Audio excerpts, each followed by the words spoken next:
Aloha and welcome to this evening's concert presented by the UH Contemporary Music Ensemble. Tonight's performances are dedicated to UH-Mānoa Professor Emeritus Barbara B. Smith as we celebrate her 100th birthday. As the founder of UH's ethnomusicology program, Barbara's legacy spans far beyond just this university. And as you'll hear from many this evening, she's been a true champion for the study of music and dance from non-Western cultures, especially those of Asia and the Pacific. But Barbara's impact goes beyond just the study of ethnomusicology, and she's had a real impact on composition and intercultural performance as well. And that's really what tonight's concert is all about. The lineup of composers and performers on this evening's performances will include former students and colleagues of Barbara's from over the years, and also those who are direct beneficiaries of her legacy. Some of the pieces that you'll hear may be decades old, and others are brand new, written specifically for tonight's event. So it should be a very exciting one. Before we begin, there are some people and organizations that I'd like to thank. Rick Trimillos and the 2020 Barbara Smith Planning Committee, Vicky Holt Takimine and the Pa'i Foundation, and Eric Chang and the East West Center Arts Program. Without their help, we wouldn't be able to do this concert tonight. So with that said, I hope you'll enjoy tonight's performance, which is dedicated to someone who is so important to all of us. Molihua is a song from the Jiangsu province in China. It was written in the 18th century, and it describes the jasmine flower. And I wrote this as a solo ukulele arrangement for my student Mika Kane for his recital. And that's what you're going to hear next. And I'd like to wish Barbara Smith a happy 100th birthday.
Well, for those of you who have viewed and participated in this year's Centennial celebrations for Barbara Barnard Smith, you may be asking, why is this concert of new music included in the slate of celebratory events?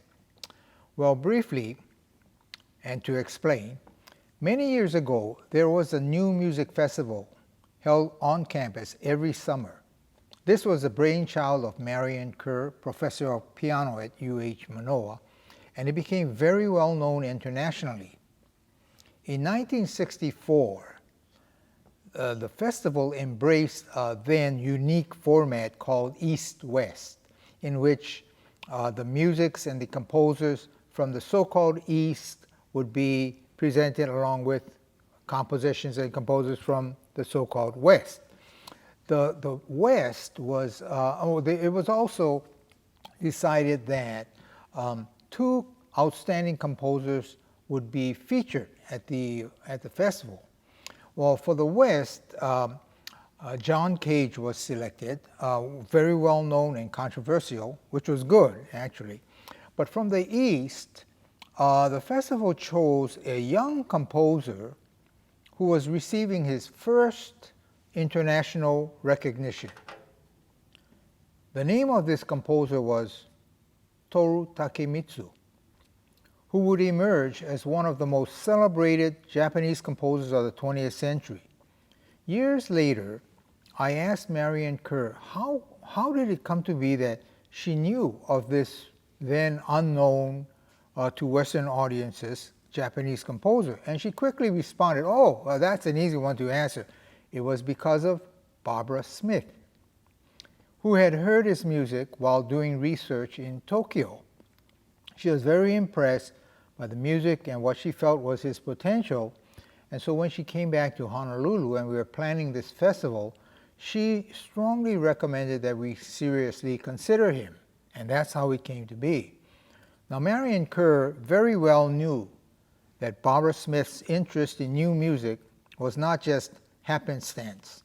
Even as a young undergraduate student at Pomona College, she was already actively composing. As a young professor, when she arrived eventually years later, she gave the first public lecture on then difficult subject of electronic music. And she has always been, throughout her whole career, very current in her knowledge of composers and their music, and was always supportive of opportunities to expose Western audiences to new and traditional musics of Asia and the Pacific. But little is known that her help was indispensable in maintaining the high quality of the festival I just mentioned. For the composers at UH-Mānoa, and over many years, her positive commitment to the study of all musics of the world sort of rubbed off on all of us. I can't take the time to list the chronology of events, but suffice it to say that what at first seemed like random occurrences, like one composer might feel moved to compose a work after being inspired by hearing, let's say, gangaku, and another might, some time down the road, might think of composing a work also after hearing the Indonesian gamelan. Over time, this practice gradually gained momentum until by the new millennium, the entire composition area was committed to adopting multicultural influences as a salient characteristic of its degree program. And by entire composition area, I also include the students, who in many ways sensitize their faculty to the relevancy of this orientation. Two in particular, Marty Reagan and Yoko Sato, were very much a part of this development. Today, most of our graduate composition students have serious ties to ethnomusicology, and if you were to attend one of our concerts, you would be surprised to find works written for both Western and non-Western instruments.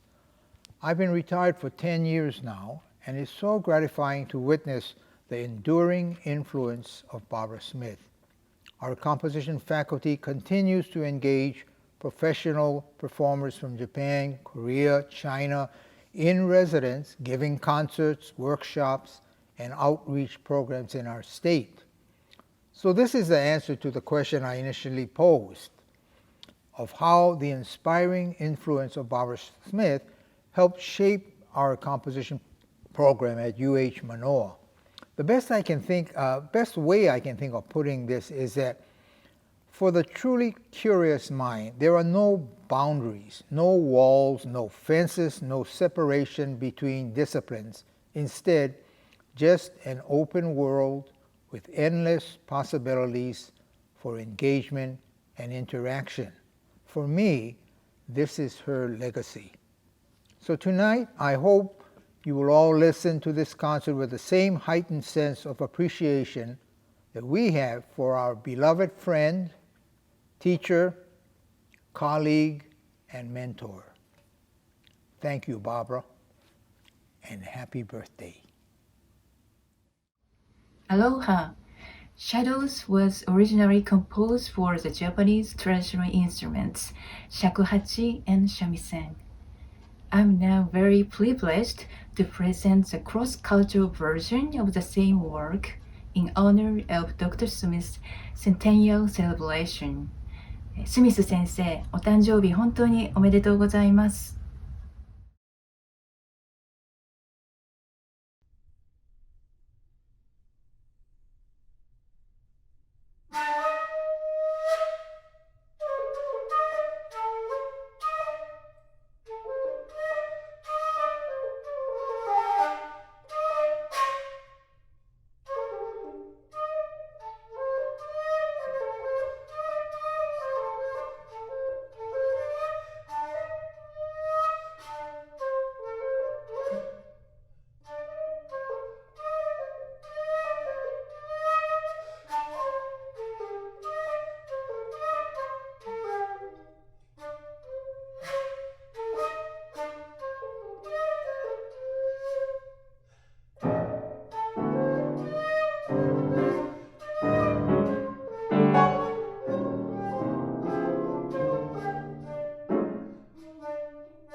Good evening. My composition, Yume no Pahu, was based on a traditional Hawaiian mele and a Tahitian rhythm. The word Yume means dream in Japanese, and the word Pahu means drum in Hawaiian, inspired by my friend COC, the maker of this Pahu. This performance is dedicated to Barbara Smith, and I'd like to congratulate her on her 100th birthday and thank her for all she's done for the field of ethnomusicology and music. This is also dedicated to the native people of Hawaii in support of their struggle for control of their land, their culture, and their destiny.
Hello from sunny Redmond, Washington, and congratulations to Ms. Smith on reaching an astonishing 100-year milestone.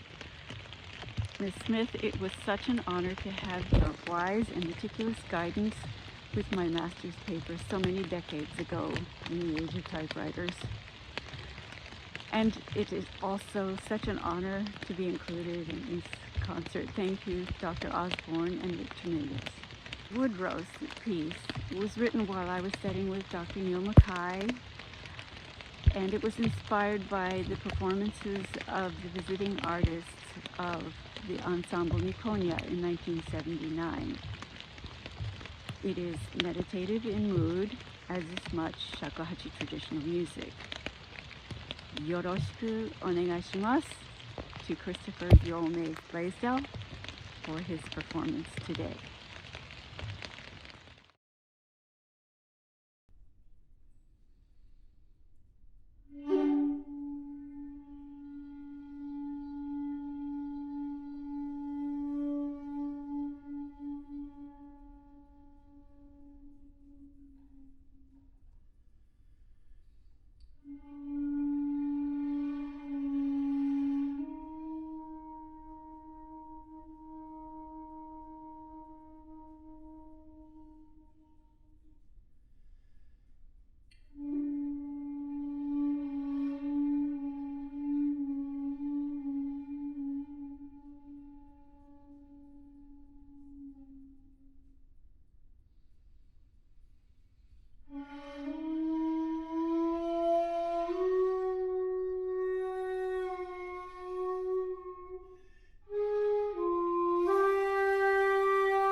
Aloha. Barbara Smith has always had an international vision based upon the multicultural population she found in Hawaii. As an ethnomusicologist, she has encouraged composition using cross-cultural sounds and instruments. She also brought well-known Asian composers to Hawaii, including Toru Takemitsu of Japan, Byung-gi Hwang of Korea, Jose Macedo of the Philippines, and Zhou Wencheng of China, to meet such American composers as John Cage and Lou Harrison. For her, Asian music was not just the traditional, it was also the new, the contemporary, and the experimental. Hidden Ponds is the second of three movements for koto that share narratives that have to do with water. While the first and third movements are very active and virtuosic, this middle movement is mainly slow, quiet, reflective, and brief. It was meant to stand as a contrast to the outer movements. The imagery is derived from the composer's experience as a teenager when he chanced upon a pond that had been formed by the overflow of a stream he often passed on a shortcut to school. Just as subtle and quiet features and movements become obvious in a small and quiet pond, the music strives to present delicate and subtle features through techniques which have to do with changing dynamics and tempi, contrasts in motion, timbral contrasts through different ways of articulating pitches and textural densities. Hidden Ponds received performances in New York and I think in Texas, but this will be the first performance in Hawaii.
Hi everyone, my name is Chris Molina. I'm one of the doctoral degree composers, and I have a little program note for the next piece.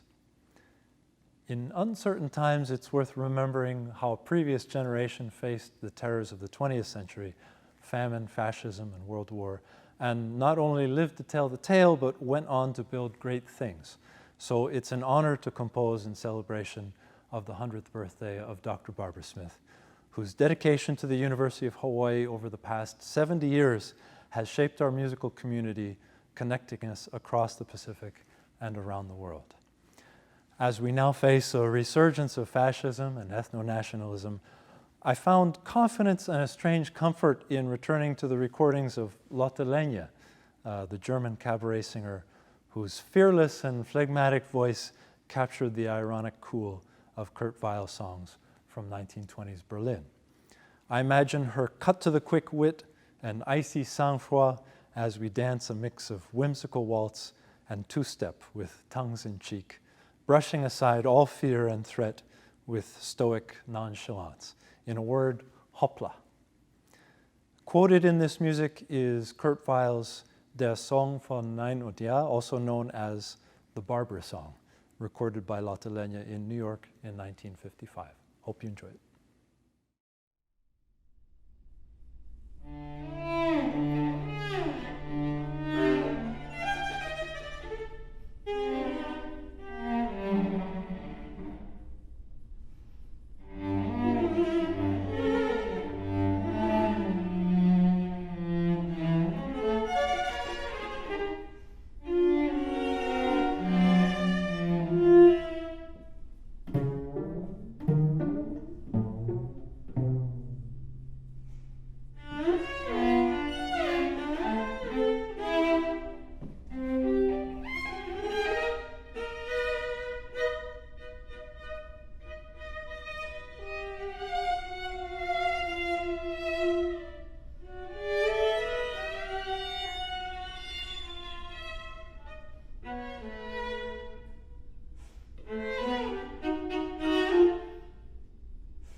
Aloha nui kākou. Raiatea Helm and I are so excited to be a part of this project, and we're very thankful to the University of Hawaii at Manoa for inviting us to be here and to be performing from the Queen's Songbook, published by Hui Hanai, owing in no small part to the work and support of Professor Barbara Smith, who was a very, very big part of supporting Hawaiian music and ethnomusicology, of course, at the University of Hawaii at Manoa. The song that Raiatea is going to sing is Makalapua. It was a mele written for Liliʻuokalani, and it has a complex history. Many people say that Liliʻuokalani herself set it to music in 1897. Other families argue that other composers and hakumele set the music for this beautiful piece. But all in all, we hope you enjoy. Aloha. Oh,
Aloha. I'm coming to you from the East-West Center Gallery, which is currently showing the exhibition Musical Instruments, Sounds of the Asia-Pacific, showcasing the ethnomusicology instrument collection from the University of Hawaii Music Department, a collection started decades ago by Professor Barbara B. Smith. This exhibit is dedicated to Professor Smith in celebration of her 100th birthday. I have come to know firsthand Barbara's deep commitment to valuing artists and musicians from across the globe, appreciating the aesthetics, sensibilities, and cultural contexts of different communities. Importantly, she has also been an advocate of new music, understanding the continuous thread between tradition and innovation, the old and the new. Barbara has been a strong supporter of the East-West Center and its arts program, which has for many years partnered with the UH Music Department's composition program to support residencies of musicians from Asia, performing on traditional instruments exciting new works, many composed by UH faculty and students. Barbara, thank you for your incredible work, philanthropy, mentorship, and guidance to so many of us around the world. Mahalo nui loa. It's often said that great accomplishments are made standing on the shoulders of giants, and we are very fortunate to have a true giant here in Barbara Smith. Her contributions to her own field of ethnomusicology are extensive, and I'm sure others will talk about that, but I wanted to mention how her influence and legacy extends beyond her own field and significantly touches on other fields, such as composition. The work that we've done over the past couple of decades in building an internationally recognized program in intercultural composition simply could not have happened without the foundation that Barbara laid through her work decades and decades ago. The reputation that she garnered for the university and the department, the recognition that she's brought from around the world, the connections that she made have been invaluable to the work that we've done. Just as a practical example, the instrument collection is a wonderful thing that we're able to take advantage of. I'm writing a Kamungo concerto right now, and in my office is a beautiful Kamungo that I can go to and try things out on, experiment with, see what works, what doesn't work. That's a really special thing that doesn't exist at many other schools at all. So I'm very grateful for the work that Barbara did all those many, many years ago. And I'm happy to be a part of this concert honoring her 100th birthday.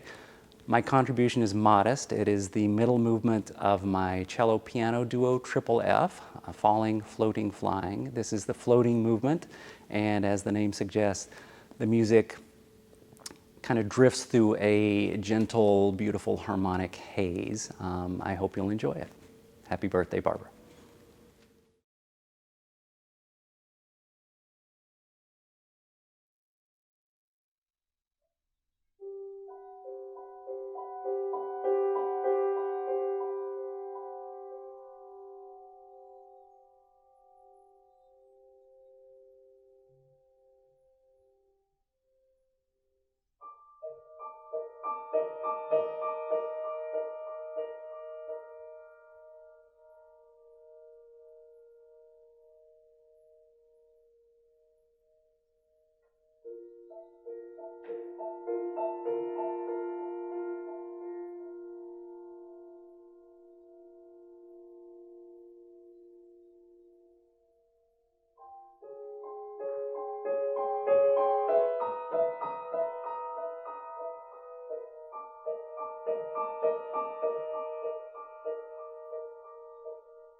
Happy birthday, Barbara. I'm so honored to be a small part of this wonderful celebration of your immense contribution to the University of Hawaii and our music department here. You've created such an inclusive environment that makes creating music so unique and really exciting to be here, so thank you. The piece that you'll hear tonight I wrote for this concert, and it represents 2020 in so many ways. I've spent the pandemic learning the ukulele a little bit more, and this piece for ukulele and the saxophone represents part of that growth. Of course, I have someone who actually plays the ukulele, Kevin Morita, along with Todd Yukumoto playing the saxophone. So it's a unique instrumentation that only could be done here. The work is in two movements. The first one is a fun, upbeat work that happens to be 101 measures long, so in celebration of your next birthday. And then the second one, the second movement is a lyrical work that might be slightly sad or maybe looks forward to a better future in 2021. So happy birthday. Hope you enjoy the piece.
I hope you've enjoyed this evening's performances, and I'd like to thank all the composers and performers who participated to make this happen. I'd also like to thank graduate assistant James Finnemore, who's helped me put all this together. And last, I'd like to also wish Barbara a very happy birthday. Good night, everyone.